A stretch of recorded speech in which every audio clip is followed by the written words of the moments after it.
So one of the biggest questions we get asked all the time because we make frequent trips to Hawaii is which island should you visit if you've never been to Hawaii before? We've been to most of the islands together, and you've been to pretty much all of them by yourself, right?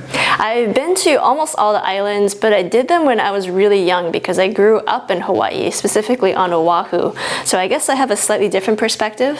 So I usually say that I think that if you've never been to Hawaii before, you should definitely visit Oahu. And it is the most populated and most touristy island, but I think for that reason, it's the most classic destination.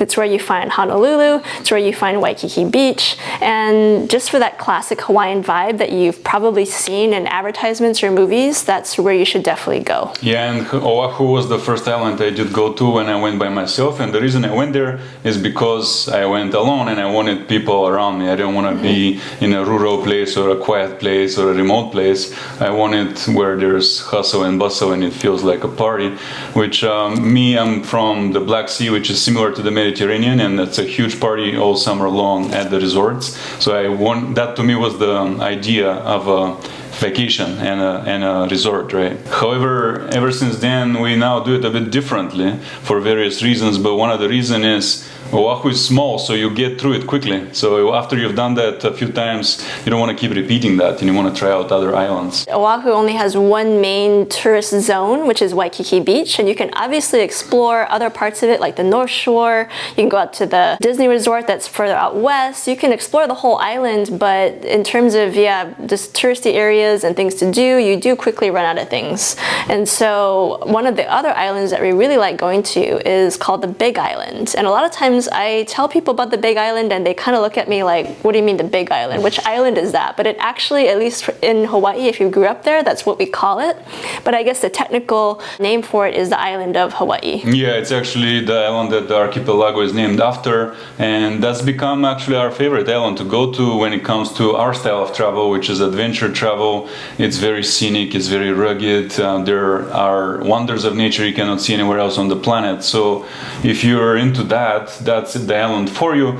Now, there are no cities pretty much, there are no nightclubs at all, and you have to be pretty okay to be on your own for a while. You could make friends here and there, but it's not like you'll be running into crowds and going out on a rager. The thing about the Big Island is that it's called that because it physically is the biggest island. It also is where Mauna Kea is. Mauna Kea is a now dormant volcano, but it is the highest peak in the whole state of Hawaii, and it is a place to visit if there's no protest going on.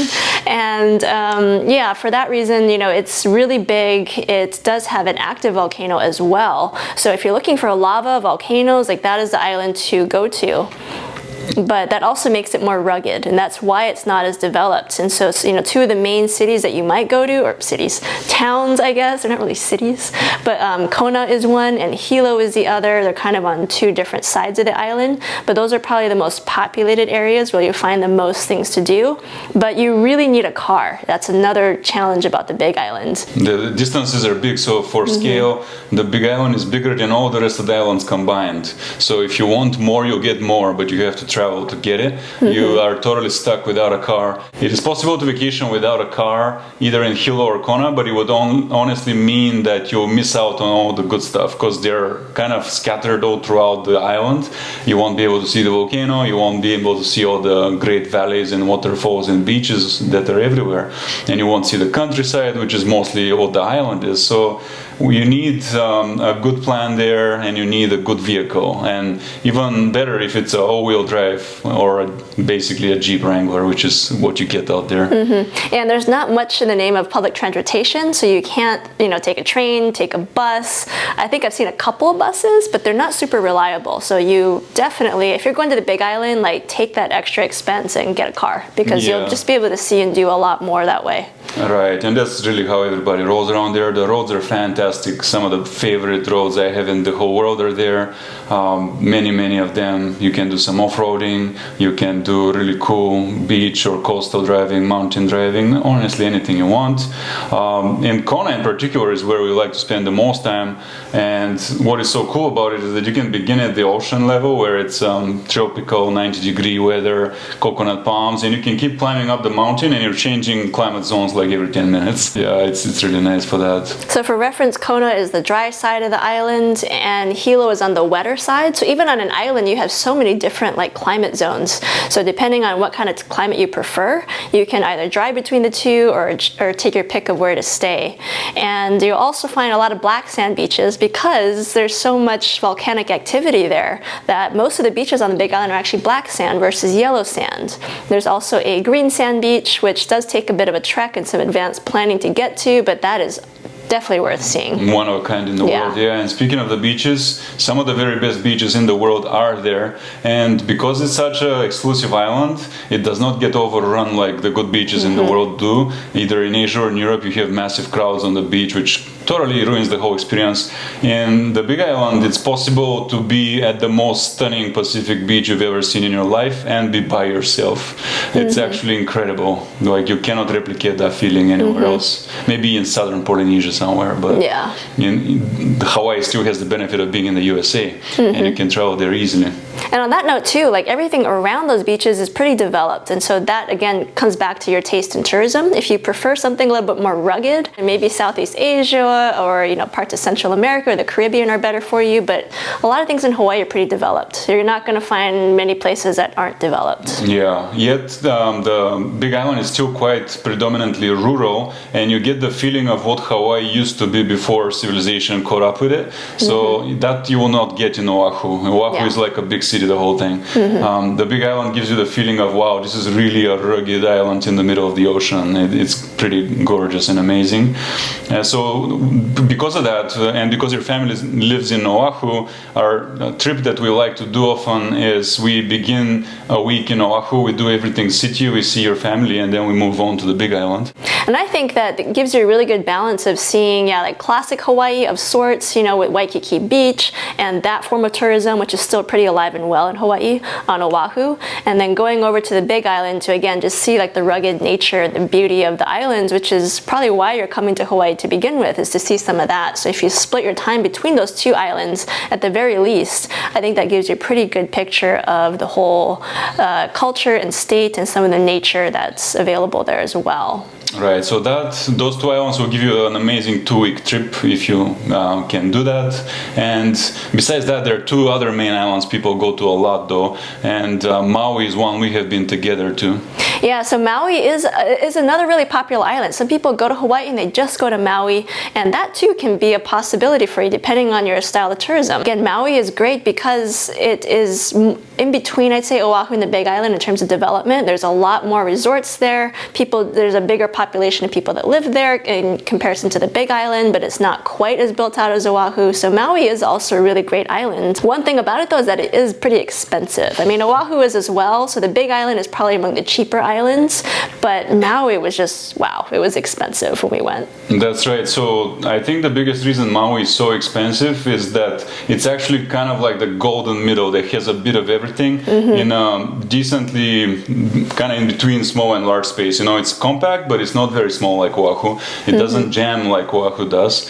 So you kind of have the best of all worlds in Maui, where you do have it rural, you also have some towns, you do have some of the best beaches, you still do have volcanoes, but they're not destroying villages at the moment. And so you have this golden middle of development, population, natural beauty, size, and everything else. I would say comes together perfectly in Maui, and that's why it's so popular, especially with American tourists and especially with wealthy Americans. So actually, I would say that Maui becomes one of those places that if you are a repeat visitor to Hawaii and if you don't have family there, then people tend to go to Maui because it's not as built out or as crazy as Oahu can be, and yet you can have a good recurring vacation on Maui. And so I know actually quite a few people that do that go to Hawaii every year, every other year, and they go to Maui for that reason, because it's a great relaxation place with enough amenities and things to do to keep you busy. So that, from that sense, it's a good place to visit.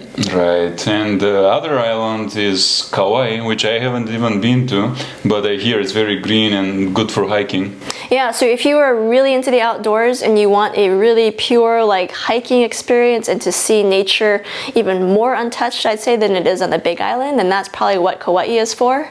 And it is even less built out than, Maui, Big Island, Oahu, so it's a little bit more rugged. And so that's, one I haven't been to since I was 7 years old, so I can't currently comment on Kauai, but I just know, just based on the photos that I've seen and the reviews that people say, it is still a really great island to visit, but it is among the more remote ones. So it's probably better if you really just want to relax and have the least amount of people around you, or if you want to go and, go hiking and see almost nobody on the trail. Yeah, I know a lot of young people in particular go to Kauai to hike, and the hikes look among the best hikes you can ever do. And also, that island has very little development. I think it has just a few towns, right? And it has a huge canyon in the middle, which is very gorgeous. And it also experiences flooding quite hard. There was a massive flood recently, so it's not a very easy island to develop or to live on, but that makes it more untouched by development. So those are the 4 main islands people go to. The other ones, the other 2 that are at least maybe semi-well known are Lanai and Molokai. But at this point, so Molokai actually used to have some tourism. They used to have a big ranch there. And so I went to that ranch several times when I was growing up, and it was like a dude ranch, Hawaiian style. And it was a really fun thing, and it's really sad that it doesn't exist anymore. But when it did, that was the main tourist attraction there. But I think since that ranch shut down, there's not much tourist activity happening there. And Lanai is kind of the same thing. I think Lanai is actually owned by a big CEO of a big tech company. Oracle CEO. Yes, Oracle CEO owns that island. I'm not really sure exactly how that's impacted it, but I used to have an aunt, my grandpa's sister, that lived there, so we used to go there to see her when she was still living. But other than that, I don't know that people go to either of those islands for tourism. If you live in the islands, you might have some business there or family there, but so in terms of tourism, I'm not sure that there's much to do in either of those islands. That's right, and you can only get to them by flying, and once you get there, you have to have a car. And well, you can have a boat. Oh, I guess if you find a private boat. I've looked for commercial boats to hop the islands, which I think would be amazing, but I have not found such a thing. I've been told you have to fly or find a private boat that you can charter. Yeah, the boat thing has been interesting because this is coming more from just living there, but they have tried fast ferries between the islands previously, and for whatever reason, they might start for a little bit, but they've never been able to consistently keep the ferries running. So depending on when you go, maybe there's a boat option, but for right now, I don't know of a consistent and cheap way to get there by boat. Yeah, eventually I have it on my mind to find someone with a boat and pay him to take us around the islands for about 2 weeks and just island hop by boat. Yeah. Not fly, not deal with any of that, or not even cars at that point. Just kind of pull up at docks on each island and hang for a day or 2 in each island and then take off. To me, that sounds like a next level Hawaiian trip. You just need to find a captain and a boat. Yeah. There are cruise ships, though, I think. So there's a cruise you can do that goes to most of the islands, but again, that's a totally different experience than what we're thinking of doing. If you are going to Hawaii for the first time, our recommendations are a week in Oahu and a week on the Big Island, or consider Maui for one of those substitutes as well, if you want something totally different. That's right, yeah. There's something for everybody in Hawaii. It's an amazing, amazing place. I've never met a single person that's been there and doesn't like it. Right. So if you haven't been, and I meet people even on the West Coast that haven't been to Hawaii, and it's like, why not? Like, make it a destination. I think you should definitely see it at least once in your lifetime. And not only see it, but just experience it. I think a lot of it is just being there. People talk all the time about getting a feeling when you're there, and that is 100% true. Like, that's what makes it special. That's what aloha means, right? The spirit, the feeling that you get there. Yes, exactly.